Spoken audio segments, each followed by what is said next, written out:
말씀을 아는 사람은 많습니다. 하지만 말씀을 지키며 살아가는 제자는 얼마나 될까요? 우리는 성경을 나누어 배우지만 신약과 구약을 분리해 이해해왔고 절기와 예배, 삶을 따로 떼어놓고 살아왔습니다. 그래서 말씀은 지식이 되었고 삶은 쉽게 흔들렸습니다. 토라연합신학원은 말씀을 다시 언약의 길로 회복하는 공동체 학교입니다. 신구약을 하나의 이야기로 배우고 토라, 절기, 예배, 공동체를 통해 삶으로 지키는 제자를 세웁니다. 이곳은 단순한 신학 강의가 아닙니다. 샤밧과 절기를 실제로 살아내며 말씀을 토론하고 예배하고 나누는 훈련의 자리입니다. 히브리어, 하브루타, 토라적 신약 해석, 그리고 몸과 삶으로 드리는 예배까지 우리는 가정과 공동체에서 말씀을 지켜내는 언약의 사람을 세우고자 합니다. 다음 세대를 가르칠 제자, 삶으로 복음을 증언하는 리더를 준비합니다. 말씀을 배우고 나누고 살아내는 곳 토라연합신학원 지키는 제자의 길 지금 시작하십시오. 아는 자가 아닌 지키는 자 토라연합신학원 자세한 일정은 더보기를 확인하세요. 오늘은 히브리적 시선으로 보는 메시아의 정체성 두 번째입니다. 그러니까 저번 시간에 우리가 히브리적 시선으로 보는 메시아의 정체성 첫 번째를 했고요. 네, 오늘은 두 번째 해서 다음 시간인데요. 그래서 두 번째부터 보시는 분들은 첫 번째를 보시고 두 번째를 보시면 더욱 좋을 것 같습니다. 오늘은 10번까지인가 이렇게 있습니다. 제가 이 메시아의 정체성 이거를 준비를 하면서 제가 어떤 생각을 했었냐면은 예수와께서 그 너무나 많은 무리들이 빵을 먹으려고 따라다녔잖아요. 그러니까 갑자기 기적을 봤잖아요. 눈앞에서. 더군다나 그냥 빵이 막 생겼잖아요. 어차피 우리 인생은 빵을 먹기 위해 사는 것 같아요. 그냥 좀 편안하게 먹고 잘 먹고 잘 사는 거, 의식주 고민하지 않는 거, 이게 우리한테는 되게 큰 것 같아요. 그죠? 어떻게 보면은. 근데 하나님께서 그러한 사람들을 모아놓고 내 살을 먹으라라고 얘기를 했어요. 너무 놀랍죠? 내 살을 먹으라. 그러니까 이 유대인의 입장에서는 내 살을 먹으라라고 하는 게 너무나 율법이랑 어긋나 보이는 거죠. 인신이잖아요. 인간의 살을 먹으라라고 얘기하고 피를 마시라라고 얘기하는 거 이거 자체는 율법에서 금하고 있는 거거든요. 근데 예수와께서 그것이 이들에게 걸림이 될 거를 알면서도 말을 했다라는 거죠. 그래서 예수와의 그 말을 그 깊은 의미를 깨닫지 못하면 진짜 예수와께서 무엇을 말씀하고자 하는지 진짜 영으로 그를 깨닫지 못하는 사람은 다 걸러내기 원하셨다. 그게 되게 오늘은 좀 그런 게 되게 많이 와닿는 것 같아요. 그래서 제가 어떤 생각이 들었냐면 제가 이렇게 메시아의 정체성을 이렇게 말을 하는 게 마치 내 살을 먹으라라고 말하는 기분이 드는 거예요. 네, 이거에 걸림이 돼서 이러한 말씀, 예수야가 마치 여호와와 동일하게 스스로 계신 분이라서 모든 만물을 창조하셨다라고 믿는 수많은 사람들이 있어요. 네, 이거를 삼위일체라고 말을 해요. 삼위일체. 그래서 예수야께서 창조하셨고 창조 주시고 스스로 계시다. 여호와랑 똑같은 분이다라고 말은 아니라고 말하는데. 그렇게 생각하시는 분 되게 많거든요. 그래서 어떤 아들이 있고 아버지가 계시다라는 거를 마치 성경과 다르다라고 생각하는 뭐 이런 분들이 있어요. 그래서 이것이 그들의 아킬레스건이 되어서 이제 뭐 넘어짐이 될 수도 있는데 제가 그것을 각오하고 전한다는 느낌이 좀 든다라는 그런 생각이 들었고요. 그리고 여러분도 아시겠지만 뭐 우리가 교회 하면 대부분 많은 사람이 와서 많이 부흥이 되고 전더러 가가지고 많이 데리고 오고 이게 지금까지의 어떤 패턴, 교회의 모습이었던 것 같아요. 네, 그렇지만 우리도 알지만 이 토라로 들어오기가 너무 어렵고 또 토라로 들어왔어도 적당히 토라를 말하면 어려움이 없는데 우리가 토라의 온전함으로 나아가고자 하니까 굉장히 이제 그 어려운 관문이 되는 것 같습니다. 근데 오늘 너무 위로가 되는 게 예수와께서도 제자가 12명밖에 없었는데 그것도 한 명이 배신을 했는데 그런 생각을 하니까 인간인 뭐 예수와도 아닌 제가 되게 위로가 되는 것 같은 생각이 좀 들어요. 그래서 우리가 참 진짜는 어렵구나. 진짜는 우리가 너무 하나님의 그 진리가 그대로 이제 비춰졌을 때 부딪힘이 있고 어려움이 있는 게 너무 당연하다. 이렇게 좀 생각을 했으면 좋겠고 위로가 되었으면 좋겠습니다. 서로에게. 어쨌든 자, 그런 생각을 오늘 조금 했습니다. 그래서 마시아흐. 그래서 자, 마시아흐는 기름 부으심이죠. 메시아, 기름 부으심. 그래서 기름 부으심 진리의 영으로가 아니면 아버지가 깨달아지지 않고 아들이 깨달아지지 않습니다. 그래서 이 시간에는 그 마시아흐, 기름 부으심 안에서 듣고 생각했으면 좋겠습니다. 자, 이 내용은 새 언약 히브리서에 있는 내용을 또 한 것입니다. 그래서 여러분이 좀 더 깊이 이해하고자 하시는 분은 새 언약 히브리서를 참고하시면 되겠습니다. 자, 첫 시간, 첫 번째 시간을 좀 복습해 보겠습니다. 예수의 정체성. 첫 번째는 예수와는 상속자입니다. 저번 시간 했죠. 두 번째, 예수와께서 직접 창조하셨다면, 네, 직접 창조했다면 자신의 것이죠. 그럼 상속이 필요 없을 것입니다. 그리고 말씀의 육신이 되었다라는 뜻은 나았다, 되었다는 원래 헬라어의 의미가 나았다라는 뜻이죠. 또 발생하다라는 뜻이었죠. 그래서 창조적인 개념이다. 말씀이 육신을 창조했다라는 개념이다라고 말씀드렸고요. 그리고 말씀과 빛은 다른 개념입니다. 그래서 예수와께서는 말씀이 낳으신 빛이십니다. 네. 그래서 그 빛을 증언하기 위해 세례 요한이 왔다. 이렇게 요한 1서가 얘기하고 있습니다. 또 예수와는 모든 창조물보다 먼저 나신 이다. 이렇게 말씀하고 있죠. 그래서 다시 말해서 첫 창조, 지금 이 창조의 시작이시고, 그리고 새 창조, 새하늘과 새 땅의 창조의 시작이시고, 그리고 장자로서의 상속자, 모든 우주 만물을 예수와를 위해서 창조하셨다. 상속하기 위해서. 그래서 예수와로 말미암아가 사실은 그 말미암아가 위하여 때문에 라는 뜻이다라고도 말씀드렸습니다. 그래서 예수와는 여호와의 본체가 아니라 여호와의 형상이다. 이 성경에 나오죠. 그리고 오히려 예수와께서는 하나님의 본체시죠. 그래서 하나님은 그 하나님의 본체의 정확한 의미는 신성을 지니셨다. 하나님은 여호와라는 뜻도 있어요. 그러나 다 그런 게 아니라 하나님의 원래 뜻은 신성이란 뜻이죠. 그래서 우상도 엘로힘, 하나님이라고 부릅니다. 귀신, 이 신이 신성을 의미하는 거와 똑같아요. 귀신도 하나님이에요. 히브리어로는 그거를 구별하시면 오늘 찬양에서 예수와 하나님의 본체, 이 말이 바로 신성을 입으신 하나님이시다라는 그런 이야기다라는 것을 저번 시간에 했습니다. 자, 오늘 이제 한번 들어가 보겠습니다. 자, 비교가 부는 불편함이에요. 이제 아주 좀 어려울 수 있으니까 집중해 주시면 되겠습니다. 히브리서에서 예수아와 천사를 비교하고 있어요. 그죠? 근데 이 비교가 이상하게 느껴지지 않아요? 예수아와 천사를 비교해요.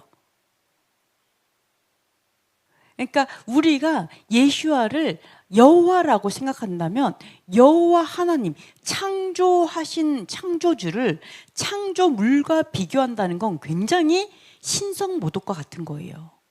말도 안 되는 거예요. 근데 히브리서에서는 예수아를 천사랑 비교해요. 심지어 예수아를 모세하고도 비교해요. 그죠? 요게 마음이 불편할 수 있거든요. 그래서 요걸 한번 생각해요. 왜 그럴까? 자, 보통 비교는 같은 범주에서 하는데 예수아와 천사는 같은 범주라고 생각하지 않기 때문에 불편한 거예요.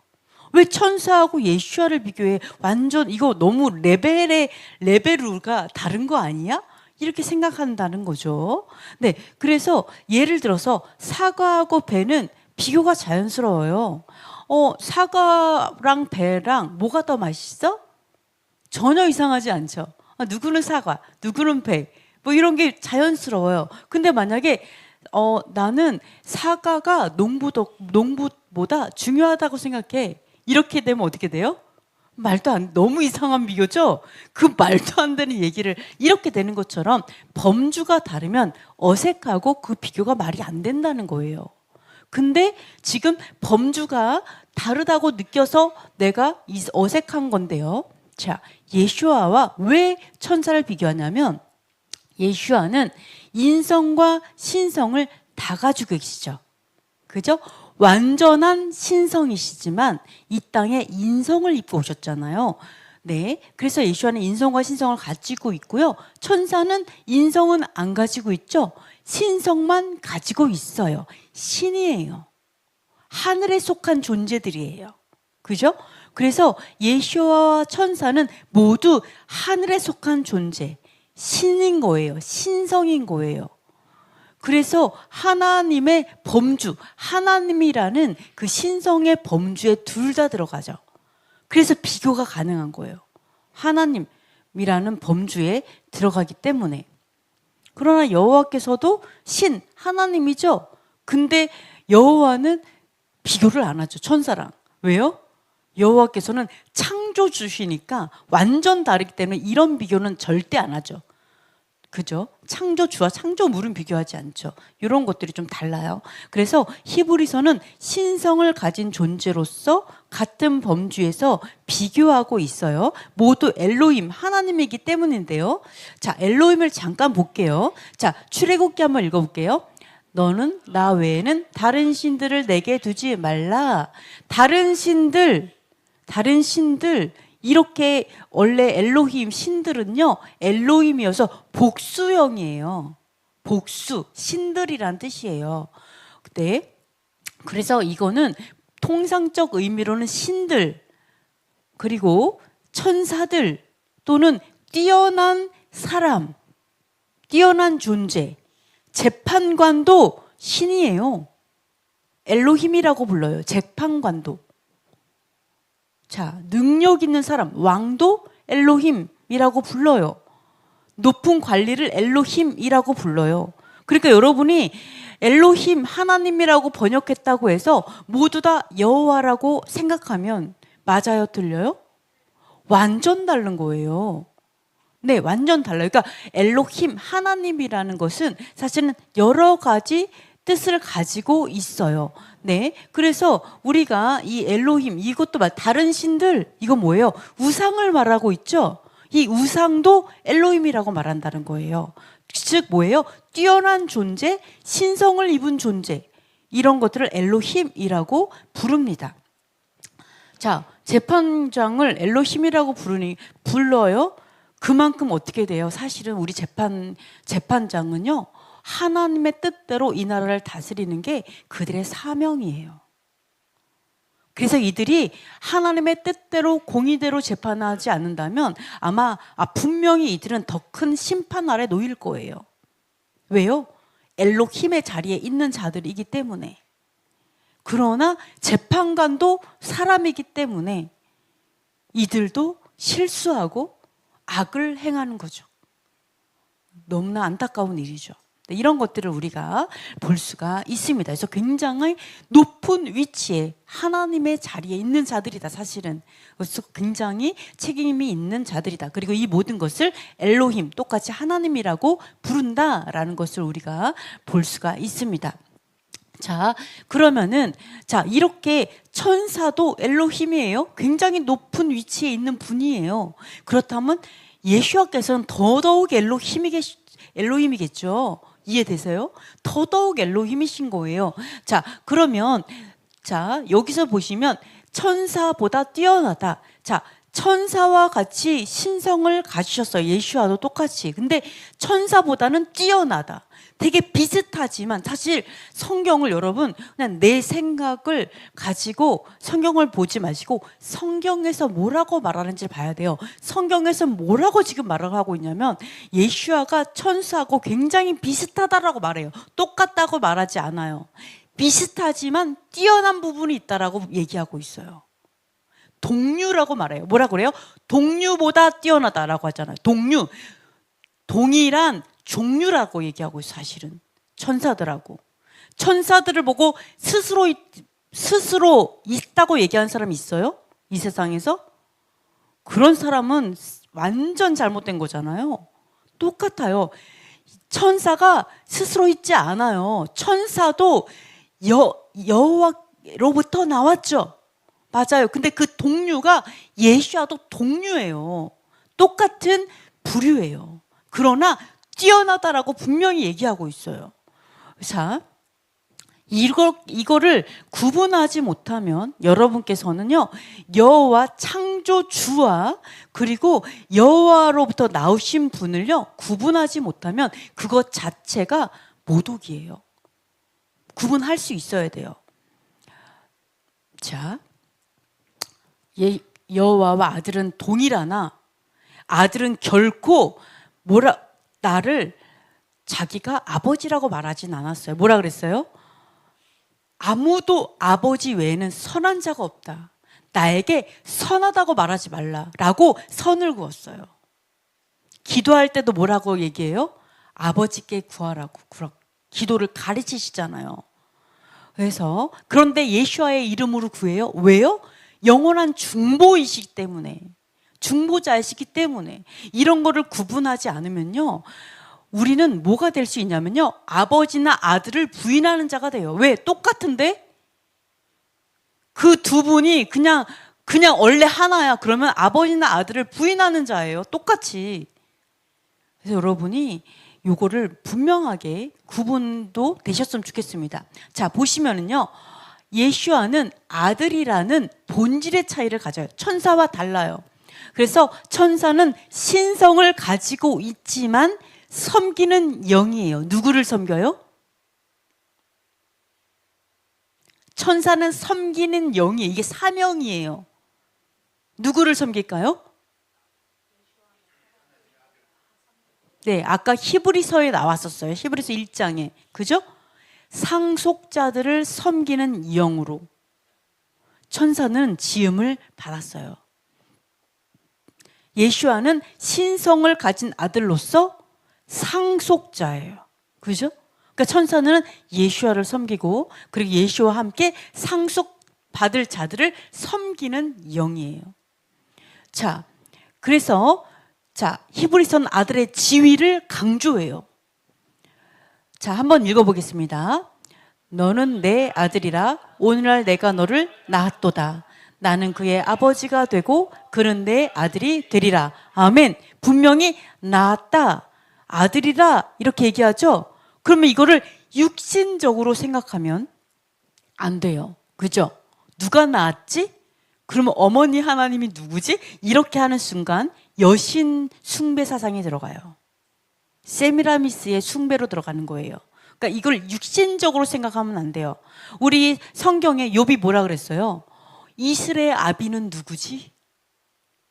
그러면서 비는 누가 낳았는가? 막 그렇게 얘기하잖아요. 아, 비의 아비라고 했던가? 비의 아비는 누구인가? 이슬은 누가 낳았는가? 이런 얘기하죠. 그 낳았다의 의미는 뭐예요? 창조의 의미예요. 창조의 의미. 말씀으로 창조하는 게 말씀으로 낳았다라는 뜻이에요. 자, 그래서 분명히 뭐라 그래요? 말씀으로 낳으셨어요. 그래서 아버지가 되고 아들이 된다. 그러나 이 말은 천사에게 단 한 번도 한 적이 없다라고 얘기하시죠. 아들로 부르심을 받지 않았어요. 이들은 천사에게 한 번도 이 얘기를 하지 않았어요. 지금 뭐예요? 지위 차이가 딱 나는 거예요. 종과 아들은 완전히 다르죠. 지위 차이가 있다, 이렇게 얘기하고 있습니다. 그래서 아들이라는 신분 자체가 하늘과 땅의 유업을 상속받는 지위예요. 너무 감사하지 않아요? 이 땅에, 이 세상에서 땅이 없어도 돼요. 그죠? 집이 없어도 돼요. 나사로 보세요.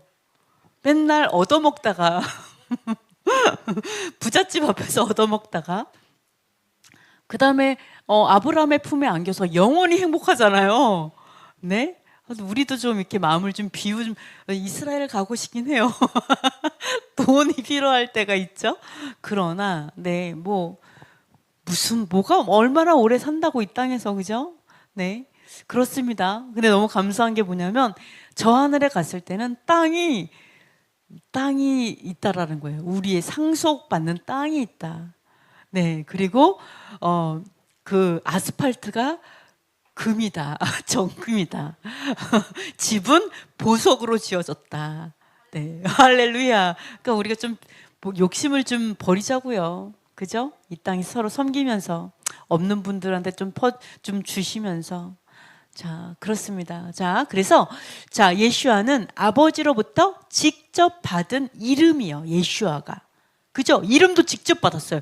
자, 그러면서 그 이름으로 권세, 위치, 본질의 차이가 그 이름에 있다라는 거예요. 예슈아의 이름에. 그래서 어떤 사람이 그러더라고요.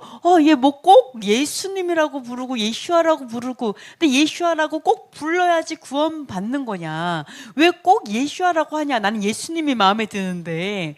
한번 생각해봐라. 뭐 이수스, 이사, 지저스, 예슈아, 예수, 난 예수아가 제일 좋더라. 이러면서 막 댓글을 남기신 분이 계셨어요. 그래서 누구의 이름을 부르냐, 어떻게 부르냐가 중요한 게 아니라 본질의 차이를 깊이 이해함으로 예슈아를 더 이해하고 하나님의 목적 이런 걸 알기 위해서 우리가 더 부르는 거죠. 어쨌든 히브리서는 이 차이를 통해서 예슈아가 천사보다 본질적으로 높다는 것을 증명합니다. 자, 예슈아의 이름을 조금 생각해 볼게요. 예슈아의 이름의 어원적 의미입니다. 예슈아는 히브리어 동사 야샤에서 나온 이름입니다. 야샤에서 나왔어요. 야샤의 뜻은 구원하다, 건져내다, 해방시키다, 위험에서 끌어올리다 라는 뜻이에요. 그래서 우리는 예수님 하면은 단순히 죄를 사해줬다. 그래서 우리를 구원하셨다. 이렇게만 생각해요. 근데 사실은 예수와의 뜻에 뭐가 들어가 있냐면요. 위기에서 실제로 건져내는 현실에서의 구원을 포함해요. 이 땅에서의 해방, 이 땅에서의 건져냄, 이 땅에서의 구원, 전쟁에서 구원해주고 여러 가지 이 모든 것을 포함하는 이름이 바로 예수와의 이름에 다 들어가 있습니다. 그래서 이름 자체의 직역의 의미는요. 예수와는 원래 직역해 보면요. 자, 한번 읽어볼게요. 여호와는 구원이시다. 여호와께서 구원하신다. 라는 뜻을 가지고 있어요. 예수와의 뜻에. 여호와는 구원이시다. 여호와께서 구원하신다. 이 뜻을 가지고 있습니다. 그래서 어떤 사람은 예호슈아가 맞냐, 여호수아가 맞냐, 예슈아가 맞냐, 예슈아는 잘못된 이름이다. 이렇게 말하는 사람도 있어요. 그러나 그렇지 않아요. 다 같은 뜻이에요. 자, 긴 형태의 이름인 여호수아 또는 예호슈아라고 부르는 사람도 있는데요. 이거의 축약형이 예슈아예요. 그러니까 이거를 줄여서 부르기 시작했어요. 우리가 이제 그 포로로 갔다 오면서 그 다음부터는 줄여서 많이 부르기 시작했어요. 네, 그래서 이게 다른 이름이 아니에요. 그래서 포로기 이후 히브리어 발음이 간결해지면서 예호슈아가 예슈아로 줄여서 사용되었을 뿐이지 다른 이름이 아니고 틀린 이름이 아니다. 이렇게 보시면 되겠습니다. 그래서 히브리 사고 속의 이름의 개념을 한번 또 살펴볼게요. 보시면 히브리 문화에서 이름은 단순한 호칭이 아니라 존재의 본질, 사명, 정체성, 기능을 담고 있습니다. 이름에 다 담고 있어요. 그래서 예슈아는 구원을 가져오는 자, 구원을 실행하는 자, 구원을 나타내는 자라는 사명적인 이름을 가지고 있습니다. 그래서 문자적 의미도 잠깐 살펴보면요. 자, 요드, 쉰, 바브, 아인으로 되어 있어요. 자, 모든 히브리어는요, 상형 문자예요. 그래서 하나하나 그림이 다 있어요. 그래서 그 그림에는 뜻을 가지고 있어요. 그래서 요거를 잠깐 살펴보면요. 요드, 어떻게 보면 점에 해당되는 그 요드는요, 하나님의 손이라는 뜻이 있어요. 그리고 시작이라는 뜻이 있어요. 그리고 쉰, 여기 쉰이 있죠. 여기 쉰은요, 불, 뭐 이빨이란 뜻이 이빨, 잘게 부수다, 뭐 그런 뜻이 있어서 심판, 그리고 잘게 부수고 부리고 하니까 거룩함, 또 여호와 이런 뜻을 가지고 있습니다.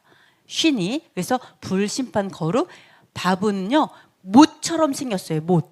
그래서 자, 못이고, 그래서 어때요? 못으로 연결할 수 있죠. 그리고 결합할 수 있죠. 이런 뜻이 있고요. 아이는 눈, 보다, 깨달음 이런 뜻이 있습니다. 그래서 요거를 예수와의 이름을 자, 묵상적으로 해석하면 어떤 뜻을 참고하시면 돼요. 어떤 뜻이 있을 수 있냐면 하나님의 손이, 즉 여호와의 손이에요. 여호와 하나님을 얘기해요. 여호와의 손이 심판과 불 가운데서 우리를 붙들어 연결하시고 영의 눈을 열어 구원으로 인도하신다. 예수와의 이름에 그 뜻이 있어요. 즉 예수와를 통해서 여호와께서 구원으로 이끄시는 거죠. 그래서 이런 묵상적인 의미도 가지고 있습니다. 우리 함께 한번 읽어보겠습니다. 하나님의 손이 심판과 불 가운데서 우리를 붙들어 연결하시고 영적 눈을 열어 구원으로 인도하신다. 아멘. 자, 이렇게 볼 수가 있습니다. 자, 히브리적인 구원의 개념, 또 예슈아인데요. 자, 헬라적인 영혼 구원보다 더 입체적인 뜻을 가지고 있습니다. 자, 헬라적으로 그냥 영혼 구원, 우리가 죽어서 구원받는다. 여기까지만 생각을 하잖아요. 대부분 예수와를 우리를 속죄하시고 구원하신다. 요것만 딱 생각하는데 사실 히브리적으로는 굉장히 입체적인 뜻을 가지고 있다는 거죠. 그래서 히브리적인 구원은 억압에서의 해방, 원수에게서 보호, 또 죽음에서 건져짐, 언약을 회복하는 거, 공동체를 회복하는 거, 이 모든 것이 구원입니다. 이 모든 게 구원이에요. 그러니까 우리가 생각하는 구원이 그렇게 단편적이지 않아요. 그냥 죽으면 필요한 그 정도의 구원이 아니에요. 그래서 모든 삶 속에서 내가 구원이 필요한 거예요. 삶 속에서. 그게 다 예수와의 이름에 다 들어가 있어요. 그래서 예수와는 영적인 구원 플러스 역사적인 구원. 즉 역사의 주인은 하나님이시죠. 여호와시죠. 그렇기 때문에 역사적인 구원을 위해서도 예수와께서는 지금도 계속 필요한 거예요. 그리고 개인의 구원도 필요하고 그 다음에 뭐예요?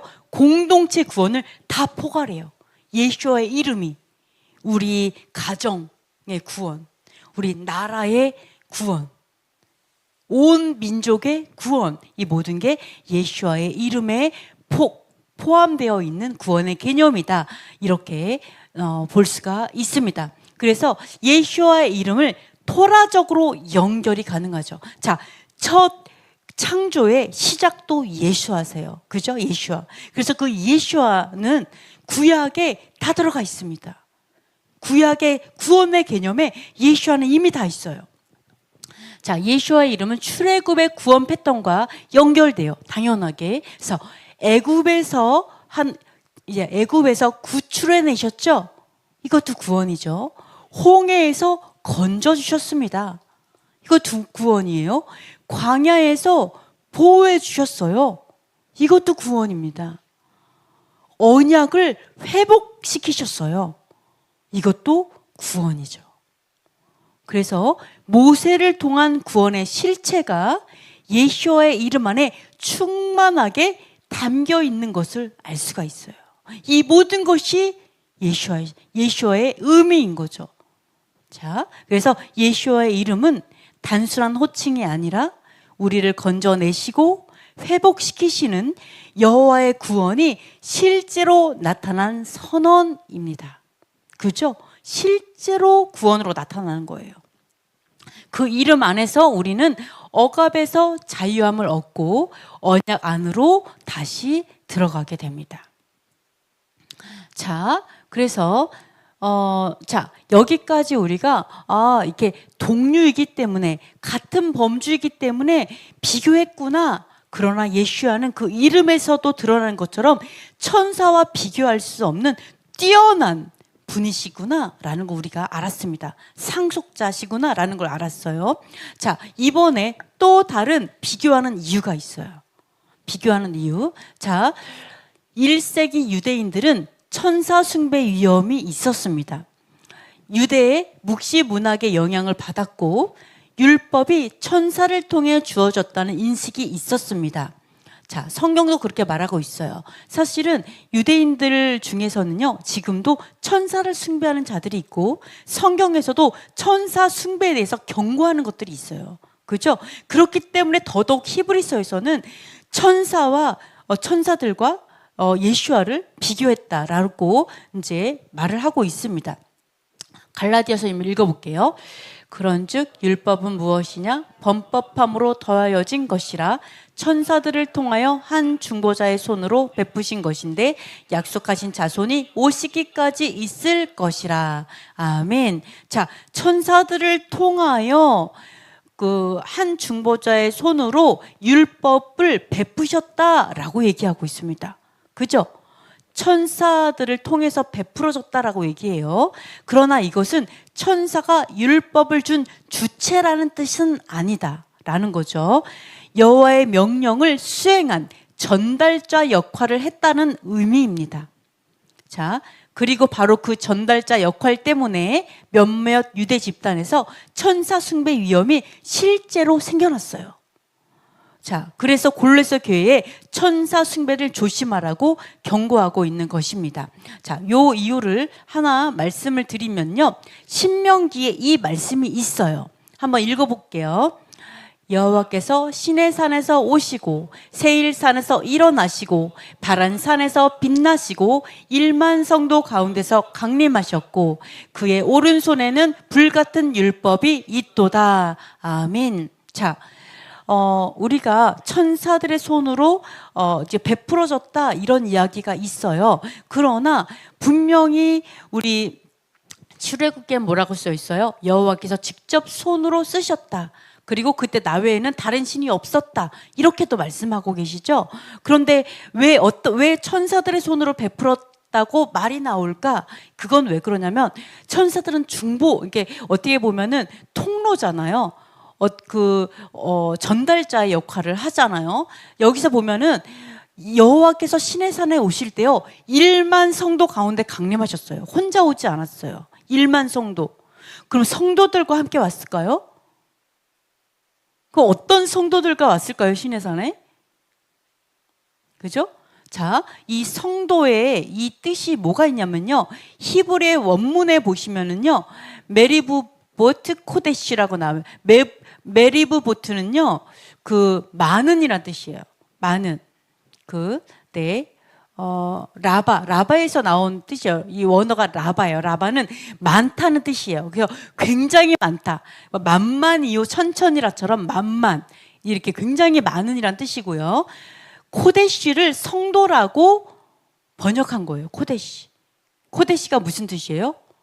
거룩한이죠. 거룩한. 그러니까 수많은 거룩한 자들과 왔다는 거예요. 거룩한 것들과 왔다. 어떤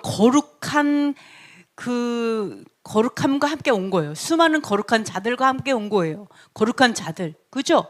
이거를 우리가 성도라고 했는데 사실은 이 거룩한 요 뜻은요. 사실은 거룩한 만군, 거룩한 수많은 존재. 그래서 천상 군대, 하늘에 속한 군대를 의미해요. 하늘에 속한 군대. 그래서 이 유대인들은요, 이스라엘은 이것을 천사들의 무리라고 해석하고 있어요. 그렇죠? 천상 군대니까.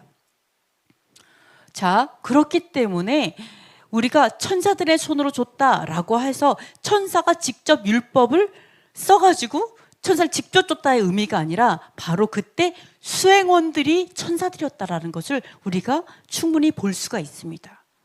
그죠? 수행원들 왜 그때 함께 와서 그들 함께 그를 했기 때문에 일을 했기 때문에 이런 것들을 조금 볼 수가 있습니다. 자, 그래서 여러분이 이거 율법을 여호와께서 하나님의 법도 세상을 창조한 그 법도를 직접 손가락으로 써주셨다는 그것을 이제 헷갈리지 않으셨으면 좋겠어요. 자, 그래서 골로새서에 이것을 이제 경고하고 있죠. 한번 읽어보겠습니다. 아무도 꾸며낸 겸손과 천사 숭배를 이유로 너희를 정죄하지 못하게 하라. 그가 그 본 것을 의지하여 그 육신의 생각을 따라 헛되이 과장하고 머리를 붙들지 아니하는지라. 온몸이 머리로 말미암아 마디와 힘줄로 공급함을 받고 연합하여 하나님이 자라게 하심으로 자라느니라. 자, 천사 숭배에 대해서 경고하죠. 그러면서 뭐라고 하냐면 천사 숭배 이유로 너희를 정죄하지 못하게 하라 그래요. 그러면서 머리를 붙들어야 된다고 얘기하죠. 즉 뭐예요? 머리는 예수하시죠. 교회의 머리가 예수하시죠. 근데 그 예수아를 붙들지 않고 천사를 붙들고 있다라고 얘기를 합니다. 그래서 더 구분하고 비교하는 거예요. 천사를 붙드는 게 아니라 예수아가 뛰어나신 분으로서 비교가 되는 거죠. 더욱더욱. 근데 여기에서 보시면요. 천사 숭배하면서 본 것을 의지한다 그래요. 본 거. 육신의 생각, 헛되이 과장한다고 얘기해요.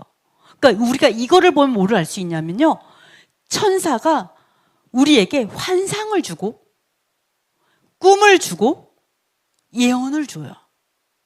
그래서 이 사도들이 봤을 때는 헛되게 과장하는 거예요. 너무 헛된 과장, 너무 부풀려서 뭔가 얘기를 해요. 자기가 봤대요. 들었대요. 꿈에 봤대요. 계시를 받았대요. 근데 어때요? 예수아의 어떤 머리 또는 말씀으로부터 나온 게 아닌 거예요.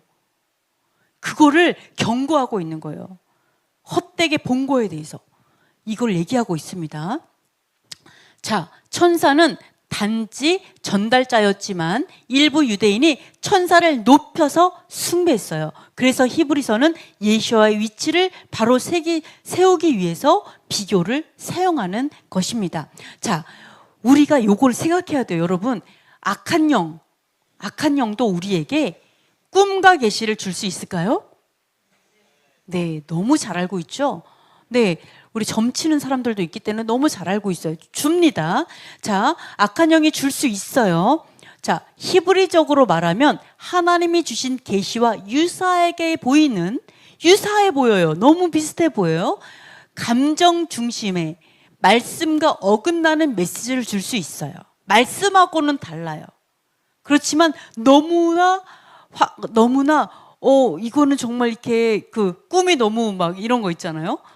좀 약간 계시적인 어떤 꿈인 것 같다. 막 이런 것들을 줄 수가 있습니다. 감정적으로 굉장히 막 흔들릴 수도 있고 두려울 수도 있고 기쁠 수도 있고 이럴 수 있겠죠. 이걸 줄 수 있어요. 그러나 이것은 참 계시가 아니라 속음의 메시지 미혹일 수 있어요. 자, 천사가 꿈으로 마리아에게 뭐예요? 그걸 뭐라 하죠? 수태에 대해서 얘기하잖아요. 꿈으로 말하는 것도 많고 환상으로도 얘기하죠. 그래서 미리암도 우리도 환상 보는데 우리 장로 이런 얘기를 막 하잖아요. 즉 천사들은 심부름꾼이에요. 그죠? 여호와 하나님의 마음을 우리에게 전달해 줄 수 있어요. 꿈과 계시와 환상으로. 맞죠? 줄 수 있습니다. 동일하게 악한 영도 악한 자, 그죠? 악한 자의 생각과 계시를 우리에게 통로로 줄 수 있죠? 있어요. 줄 수 있어요. 그래서 이것들은 분별이 돼야 돼요. 그죠? 그래서 여기서 보시면 속임의 메시지, 통로가 동일해요. 통로가. 그래서 이 메시지일 수 있어요. 그래서 히브리 전통에서는 히브리적 이스라엘에서는요. 꿈을 꾸거나 환상을 볼 때 어떻게 분별하냐? 분별하는 기준이 있어요. 어떻게 분별하냐? 자, 첫 번째가 뭐냐면 토라와 일치하는가? 하나님의 법도 이거를 벗어나면 개꿈인 거죠. 그죠? 버려야죠. 그러니까 첫 번째 토라와 일치하는가? 갑자기 이제 불임절이 다가와요. 불임절에 가지 마라. 이런 계시를 준다면 이게 하나님으로부터 온 걸까요? 100% 아닌 거죠. 그러니까 이렇게 토라와 일치하는 거 아주 쉬운 예를 들었어요. 토라와 일치하는 거. 근데 저는 그 말을 많이 들었어요. 옛날에 6월절에 오세요. 이렇게 뭐라고 하니까 기도해 보고요. 뭐 이렇게 얘기하셔갖고 제가 너무 황당했었는데, 자, 토라와 일치하는 거를 봐야 되고요. 그리고 하나님을 더욱 경외하게 하는가.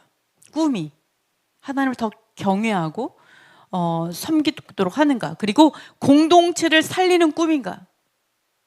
그죠? 공동체의 덕을 이루게 하는 꿈인가? 그리고 교만을 키우는가? 이게 나로 하여금 더 나는 맞아. 근데 공동체에 있는 사람 다 틀려. 그래서 공동체가 오히려 떠나게 된 이런 것들을 우리 좀 잘 봐야 돼요. 정말 덕을 위해서 공동체를 살리는가? 물론 그 공동체가 잘못됐다라면 또 다른 문제가 되겠지만 그 공동체가 완전 뭐 토라에서 벗어났다라면 문제가 되겠죠. 어쨌든 두려움에 묶이게 하는가 뭐 이런 여러 가지 필요 없이 너무 두려움에 있게 한다든지 뭐 여러 가지 뭐 있습니다. 이런 것을 통해서 꿈과 환상을 분별하고 있습니다. 자, 그래서 중요한 균형, 우리가 꿈을 꾸잖아요. 그러니까 너무 억울할 수 있어요. 아까 뭐라 그랬어요? 그 천사 숭배로 인해서 너희를 정죄하지 못하게 하라 그러죠? 한번 생각해 보세요. 누가 꿈을 꿨어요. 근데 나에 대한 꿈을 꿨네? 근데 나에 대한 꿈을 꿨는데 내가 그 사람의 꿈에 엄청 이상하게 나왔어. 그래서 그 사람이 나를 끊어버렸어. 나를 나쁜 사람이라고 얘기하면서 완전히 나를 이렇게 해버렸어. 그러면은 내가 잘못한 게 하나도 없어도 그냥 어쩔 수가 없는 상황이니까 정죄당하는 거 그냥 이렇게 될 수 있다라는 거예요. 자, 그래서 굉장히 조심해야 됩니다. 이거는 내가 당할 수도 있지만 내가 그 다른 사람을 그렇게 할 수도 있어요. 그렇죠? 이런 부분은 되게 중요해요. 내가 하나도 잘못하지 않았어도, 그죠? 그 사람이 꿈을 통해서 또는 그 사람이 계시를 통해서 저 사람은 바알이야, 이세벨이야 이렇게 정죄를 해버리면 자, 굉장히 두려운 일입니다. 그러지 않도록 조심해야 될 줄 믿습니다. 여호와께서는 저 사람이 이세벨이야 하고 버리는 분이 아니에요. 그죠? 한번 생각해 보세요. 예를 들어서 저라고 말하고 싶지 않아요. 여기 어떤 사람이 있어. 이세벨의 행동을 해요. 그럼 이 사람이 이세벨이야 하고 절교하고 버려야 돼요? 그렇지 않잖아요. 하나님이 왜 우리에게 인생을 주셨어요? 그 인생 동안 우리가 회개하고 돌이키고 나아가라고 하시는 거 아니에요? 예? 아니면 우리가 인생 80을 왜 주시겠고 90을 왜 주시겠어요? 그냥 처음부터 그냥 끝장을 내버리지. 그냥 죽이고 말지. 그냥 밟아버리고 말지. 예? 안 그래요? 김정은도 기다리고 있는데 하나님이 진짜 안 그럽니까? 김정은도 기다려주잖아요. 맞아요. 기다려주고 있잖아요. 그렇죠? 그런데 우리가 같은 성도 안에서 믿는 사람 안에서 저 사람 바알이야, 저 사람 이세벨이야, 쟤는 뭐가 잘못돼, 모르죠. 이걸 끊어낸다 그러면 그게 하나님의 마음이고 머리를 붙든 사람의 마음이에요? 아니에요. 절대 그렇지 않습니다. 그래서 여러분이 꿈과 환상으로 이러한 판단을 해요. 하나님께서 하나님으로부터 온 판단이 아니라는 것을 꼭 기억하셨으면 좋겠어요. 너무 억울합니다. 이런 거는 진짜로. 그러지 않으셨으면 좋겠어요. 그래서 히브리적인 가치관은요. 자, 이스라엘은 어떻게 하냐? 이런 영적 현상을 과대 해석하지 않아요. 보통은 꿈을 과대 해석하지 않습니다. 모든 꿈이 계시는 아니라는 걸 알아요. 자, 여러분도 아시겠지만 저는 옛날에 저도 꿈을 많이 꿨었어요. 근데 말씀을 알면 알수록 꿈은 안 꿔져요. 웬만한 꿈은 안 꿔요. 말씀으로 하세요, 차라리. 옛날에 말씀을 모르니까 계시를 꿈으로 씌웠어요. 지금도 꿈의 계시가 없지는 않아요. 진짜 필요할 땐 주시긴 하는데 보통은 다 말씀으로 하세요. 보통은. 근데 지금도 꿈으로 한다? 그럼 그분은 말씀을 하나님과 말씀의 교제가 잘 안 돼서 그래요. 그래서 여러분은 말씀의 교제를 더 많이 하셨으면 좋겠어요. 자, 이스라엘은요, 모든 꿈이 계시 아니라는 걸 알아요. 모든 나쁜 꿈이 악령도 아니에요. 이렇게 믿어요. 그래서 대부분은 인간 심리에서 비롯된다. 나의 어떤 두려움, 걱정, 그죠? 여기에서 사실 많이 비롯되는 게 굉장히 많습니다. 그래서 여러분이 균형을 좀 갖췄으면 좋겠어요. 자, 그래서 정리하면 악한 영은 속일 수 있습니다. 그러나 주권 하나님께 있어요. 그러니까 악령도 나를 속일 수 있지만 이 그 주권이 하나님께 있습니다. 네, 그래서 여러분이 속는 것도 이제 그 속지 않을 수 있어요. 그러니까 이것도 내어주지 않으셨으면 좋겠습니다. 그래서 분별 기준은 말씀, 토라죠. 토라가 뭐예요? 판단의 법도예요. 판단의 법도. 그러니까 토라로 판단하셔야 돼요. 이게 맞는지 틀리는지 다 받지 마시고. 네, 왜요? 악령과 천사가 함께 있기 때문에, 이들이 같이 역사하기 때문에. 그래서 두려움에 묶는 메시지는 경계해야 돼요. 내가 두려워졌고, 꿈 때문에, 환상 때문에 막 걱정이 돼, 근심이 돼.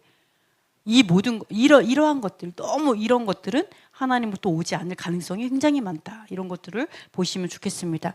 그래서 자, 히브리적인 고백, 우리 한번 3번 읽겠습니다. 나는 영적 체험을 따르지 않고 기록된 말씀을 기준으로 분별합니다. 나는 영적 체험을 따르지 않고 기록된 말씀을 기준으로 분별합니다. 나는 영적 체험을 따르지 않고 기록된 말씀을 기준으로 분별합니다. 아멘. 영적 체험을 따를 때는 순간적으로는 아주 드라마틱한 것 같아요. 그죠? 순간적으로는 맞는 것 같고 막 이래요. 근데 맞는 것 같은 것보다 틀리는 게 더 많아요. 나중에 돌이켜서 생각해 보면.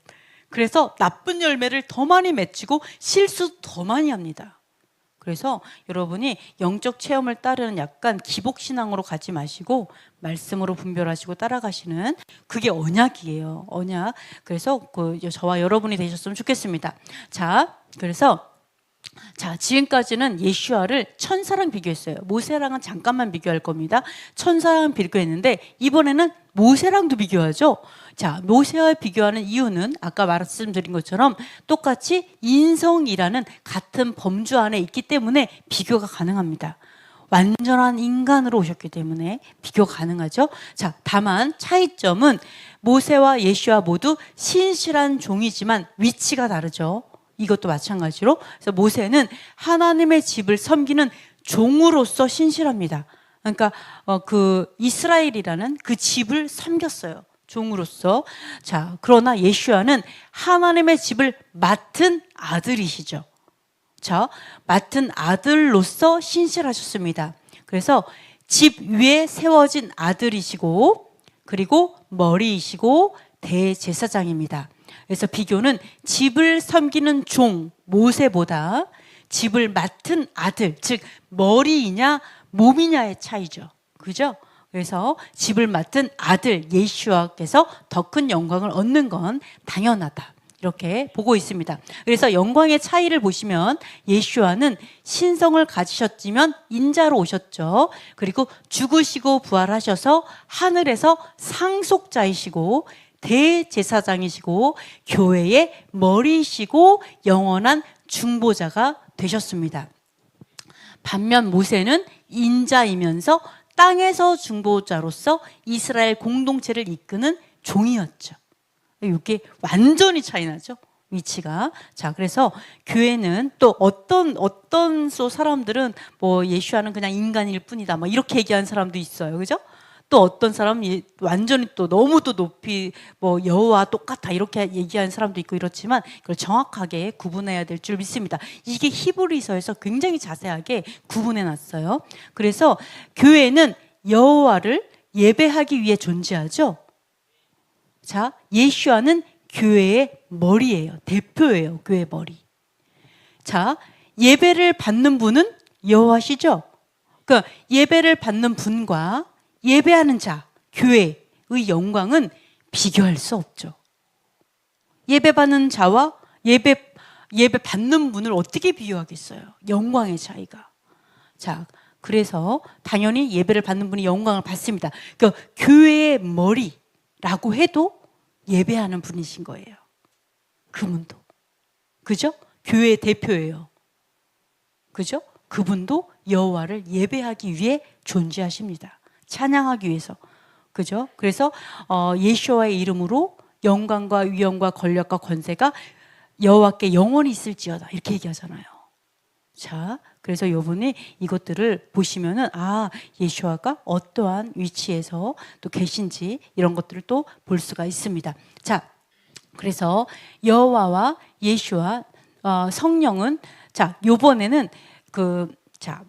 거의 마지막 개념이에요. 삼위일체 개념을 조금 살펴볼 거예요. 자, 여호와 예수와 성령은 육체로 하나인가 진리로 하나인가라는 주제입니다. 삼위일체는요 뭐예요? 일체, 몸이 하나예요. 그러니까 몸으로 하나인 거죠. 몸으로 세 분이 하나다. 일체니까 이렇게 얘기를 하고 있는 건데요. 예수와께서 밝히신 하나됨의 기준은 진리예요. 진리로 하나됨을 얘기하고 있어요. 자, 예수와께서 뭐라고 말했냐? 한번 읽어보도록 하겠습니다. 예수와께서는 내가 아버지의 일을 행하지 않으면 나를 믿지 말라고 하셨습니다. 하나님을 사랑하는 것은 이것이니 우리가 그의 계명들을 지키는 것이라. 아멘. 감사합니다. 자, 아버지의 일이 뭐예요? 자, 예수와께서 뭐라 그랬냐면 나를 믿지 못해도 좋아 라고 얘기하시면 뭐냐면 그러나 내 일은 믿어라 라고 얘기했거든요. 그 일이 뭐냐면 내가 아버지의 일을 하면 믿고 내가 아버지의 일을 하지 않으면 믿지 말라라고 얘기하시잖아요. 그래서 아버지의 일이 뭐예요? 아버지께서 우리가 하기 원하는 일 뭐예요? 아버지께서 우리가 하기 원하는 일, 아버지의 명령이죠. 아버지께서 명하신 말씀, 그게 아버지의 일인 거예요. 아버지가 하라고 말한 거, 심부름 시킨 거, 그거 그죠? 그게 아버지의 일인 거예요. 그래서 뭐라고 해요? 하나님을 사랑하는 게 뭐래요? 계명 지키는 게 하나님 사랑하는 거라고 얘기하잖아요. 계명들을 지키는 거. 여기서의 하나님은 여호와를 얘기하시는 거죠. 자, 여호와를 사랑하는 게 뭐냐? 그분의 계명들을 지키는 게 여호와를 사랑하는 거다. 네, 이렇게 말씀하고 있어요. 그게 아버지의 일이에요.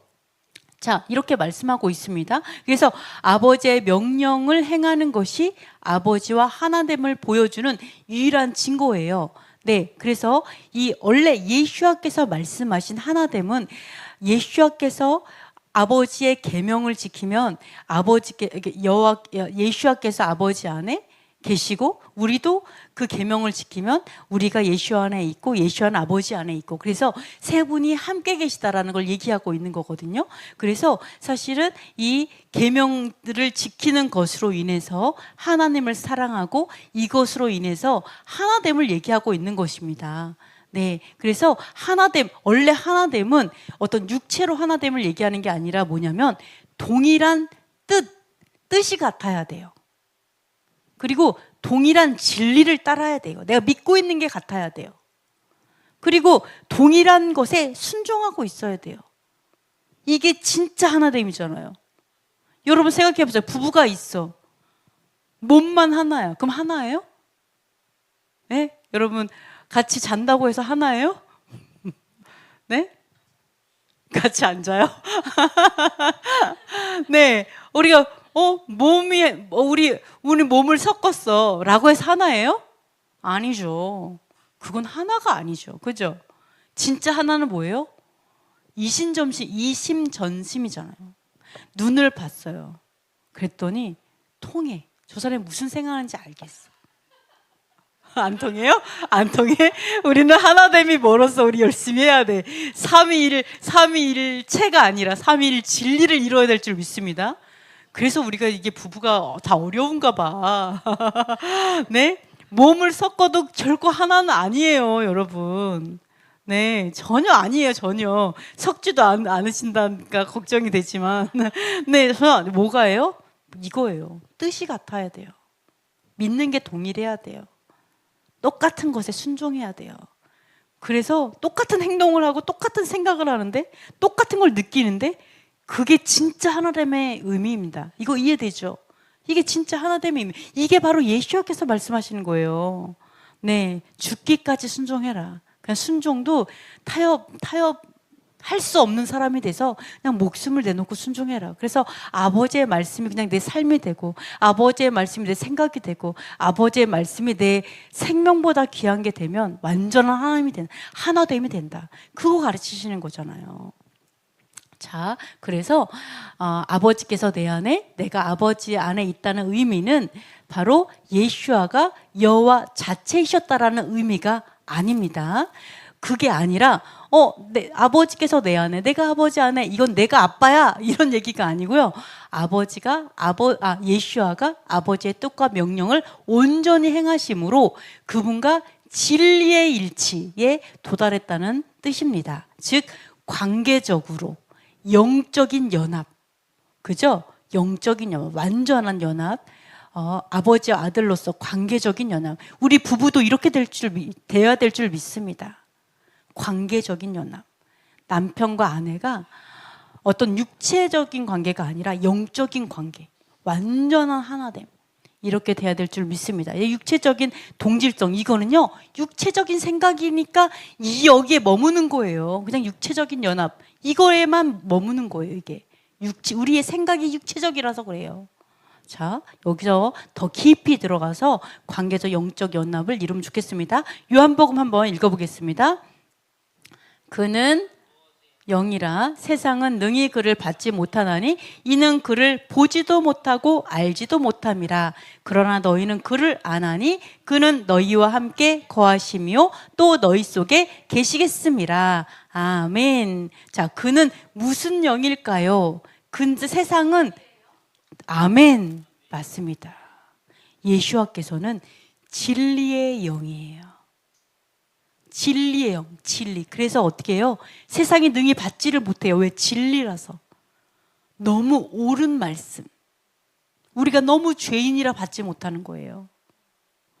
그래서 세상에 보지도 못하고 알지도 못해요.